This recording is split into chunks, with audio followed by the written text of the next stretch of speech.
Waziri Mkuu bungeni ni kama ifuatavyo. Mara baada ya kiapo cha uaminifu kwa mbunge, Spika atapokea hati ya uteuzi wa Waziri Mkuu kutoka kwa Rais. Baadaye Spika atajulisha bunge juu ya kupokea hati ya Rais kuhusu uteuzi wa Waziri Mkuu ili athibitishwe na bunge. Spika atafungua bahasha yenye hati hiyo mbele ya bunge na kusoma mbele ya bunge jina lililopendekezwa na Rais na kutaka bunge kutekeleza wajibu wake kwa mujibu wa ibara 51 ibara ndogo ya pili ya Katiba ya Jamhuri ya Muungano wa Tanzania. Mheshimiwa, tuna zoezi zito sana, naomba mtulie. Spika anaweza kusitisha shughuli za bunge ili kutoa nafasi kwa mwanasheria mkuu wa serikali kuandaa azimio na kumthibitisha waziri mkuu na katibu wa bunge kuandaa karatasi za kura. Baada ya bunge kurejea, Spika atamwita mwanasheria mkuu wa serikali ili atoe hoja kwa kuwasilisha azimio na kumthibitisha waziri mkuu mteule kwa mujibu wa ibara 52 ibara ndogo ya pili ya Katiba. Katika maelezo yake anaweza kuelezea mamlaka na wajibu wa waziri mkuu kama ilivyoainishwa kwenye ibara ya 52 ibara ndogo ya kwanza, ya pili na tatu ya Katiba. Mheshimiwa Spika, naomba kuwasilisha.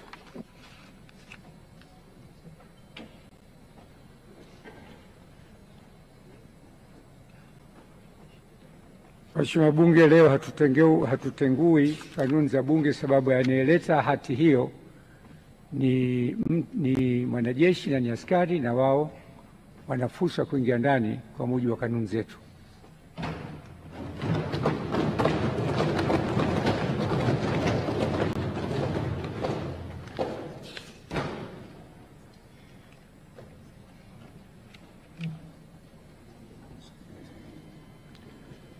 Naomba mhusika DC aingie ndani.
Brigedia Jenerali Mashauri Mpambe na msaidizi masuala ya kijeshi wa Mheshimiwa Rais wa Jamhuri ya Muungano wa Tanzania.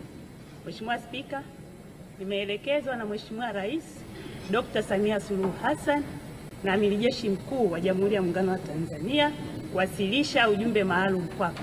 Kwa heshima na taadhima, naomba ikukabidhi.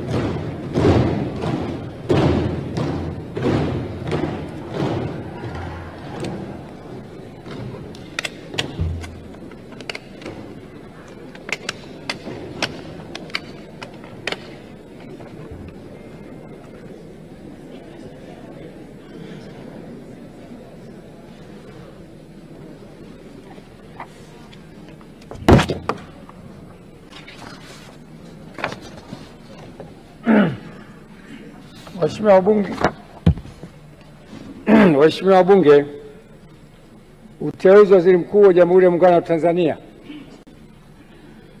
Mheshimiwa Spika, kwa mujibu wa Katiba ya Jamhuri ya Muungano wa Tanzania ibara ya 51 kifungu kidogo cha pili, Rais wa Jamhuri ya Muungano wa Tanzania baada ya kushika madaraka yake ndani ya siku 14 atamteua mbunge wa kuchaguliwa kutoka katika jimbo la uchaguzi anatokana na chama cha siasa chenye wabunge wengi zaidi, au kama hakuna chama cha siasa chenye wabunge wengi zaidi, basi atateuliwa anaelekea kuungwa mkono na wabunge wengi kwa waziri mkuu wa Jamhuri ya Muungano wa Tanzania. Hata hivyo, waziri mkuu atakayeteuliwa hatashika madaraka hayo hadi uteuzi wake umethibitishwa na bunge kwa azimio tutakaoungwa mkono na kura za wabunge walio wengi. Hivyo, kwa kutekeleza matakwa hayo ya kikatiba, nimemteua Mheshimiwa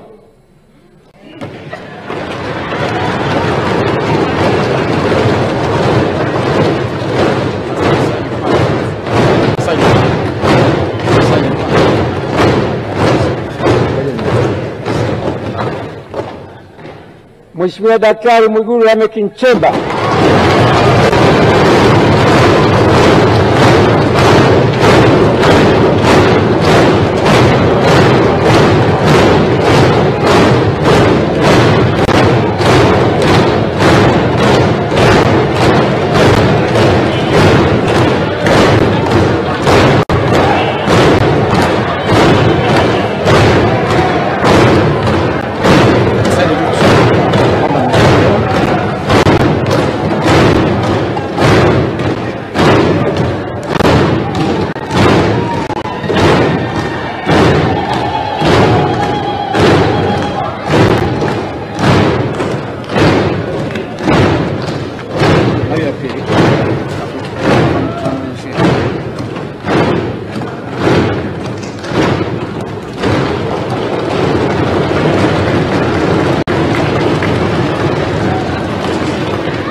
Waheshimiwa, naomba tukae.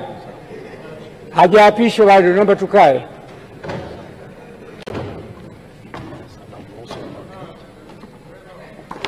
Sasa namruhusu mwakilishi wa Mheshimiwa Rais aweze kurudi kwenye majukumu mengine. Asante sana kamanda.